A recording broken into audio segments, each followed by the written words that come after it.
cerita-cerita kita. Cerita kisah fiksi dan kisah nyata. Sebentar lagi, tahun ke-12 usia pernikahanku dan Mas Bagus. Seperti tahun-tahun sebelumnya, Mas Bagus selalu menanyakan hadiah apa yang kuinginkan.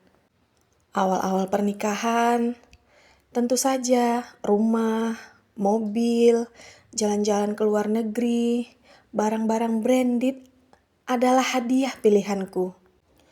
Namun semenjak Tias lahir, pilihan hadiah-hadiah itu mulai kualihkan untuk memenuhi kebutuhan Tias, tabungan pendidikan, dan tabungan masa depannya nanti.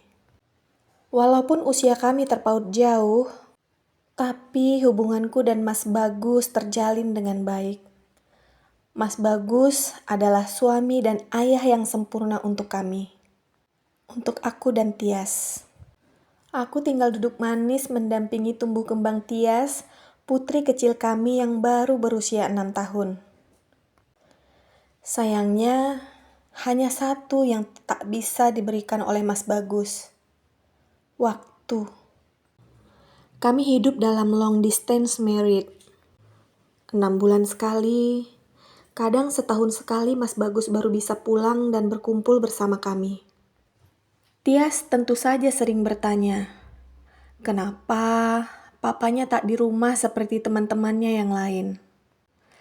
Aku biasanya hanya bisa tersenyum, lalu membesarkan hatinya bahwa papa bekerja untuk membahagiakan dia.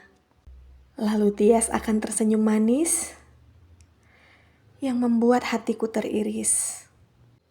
Boleh nggak hadiah tahun ini aku ketemu ibu? Permintaan yang sebenarnya ku tahan sejak dulu, akhirnya aku ungkapkan saat Mas Bagus menanyakan kembali hadiah apa yang aku inginkan. Mas Bagus tersenyum kecil, lalu mengalihkan pembicaraan. Tak ku dengar lagi yang ia bilang, karena aku sibuk dalam hayalan. Entah seberapa banyak penyesalan yang berkelebat di benakku tentang masa lalu.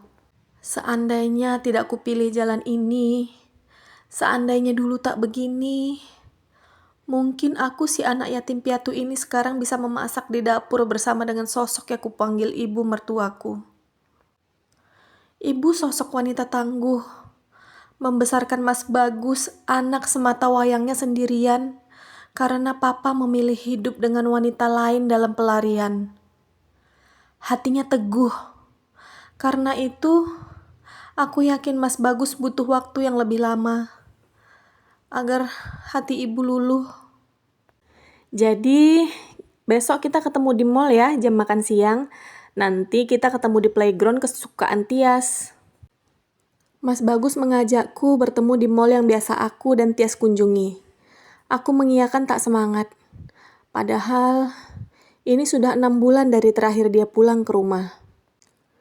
Tias pasti bahagia, karena papanya tak pernah bisa mendampinginya di tempat bermain. Tak pernah ke mall, tak pernah ke taman. Kami biasanya hanya menghabiskan waktu di rumah atau berkemah di tempat wisata alam yang tak banyak pengunjung. Menikmati waktu sebentar sampai Mas Bagus kembali pergi. Hei, semangat dong. Besok ada ibu. Apa? Besok ada ibu. Aku begitu gembira. Hingga tak sadar malam ini aku tertidur dengan air mata. Hai cantik! Mas Bagus memanggil Tias yang langsung melompat ke pelukannya. Matanya berkaca-kaca saking gembiranya.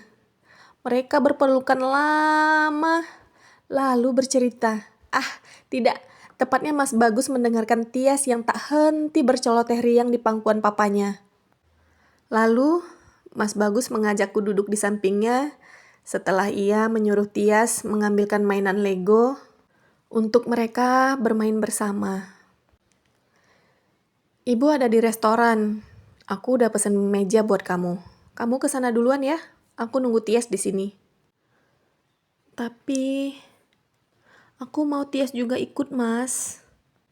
Aku memelas. Namun Mas Bagus menatapku tak setuju. Lalu aku kalah. seperti biasa. Aku memasuki restoran yang kelezatan ikan bakarnya sudah terkenal dengan jantung yang berdegup kencang. Ibu memang suka ikan bakar. Apalagi ikan bakar madu buatanku. Mas Bagus bilang, kalau Mas Bagus datang membawa masakanku, ibu akan segera mencuci tangan dan melahap ikan bakar dengan cepat hingga menyesap sisa-sisa nasi dan sambal di jari tangannya. Aku duduk di meja dengan hati yang membeku. Tanganku gemetar. Suaraku tak bisa keluar. Tak bisa ku jawab saat pramusaji dengan sopan mengantarkan makanan yang sudah dipesankan Mas Bagus untukku dan menanyakan apa lagi yang bisa dibantu. Tak jauh di hadapanku, seorang wanita sepuh berwajah lembut sedang memotongkan ikan bakar dan memberikannya pada wanita bergamis hitam di sampingnya sambil tertawa. Dia cantik. Melihatnya membuatku merasa tiba-tiba dunia membesar, sementara aku menjadi kerdil. Ibu beranjak menuju wastafel dan aku menyusul. Kami mencuci tangan bersama dalam hening. Lalu aku memberanikan diri memberikan tisu setelah ibu selesai membasuh. "Terima kasih," katanya sambil tersenyum kepadaku. Aku salah tingkah. Ingin kubalas senyumannya, tapi wajahku kaku. Tiba-tiba entah kekuatan dari mana, aku meraih tangannya, lalu menciumnya dengan takzim. Tentu saja ibu terkejut, dan makin terkejut ketika melihat air mataku bercucuran. "Kenapa, Nak?" "Maaf, Bu. Saya rindu ibu." Buru-buru aku menarik tanganku dan menghapus air mataku. Ibu tersenyum. "Saya mirip ibu kamu ya? Kata orang wajah saya memang pasaran." "Duduknya sebelah mana?" "Loh, di depan saya. Sendirian aja."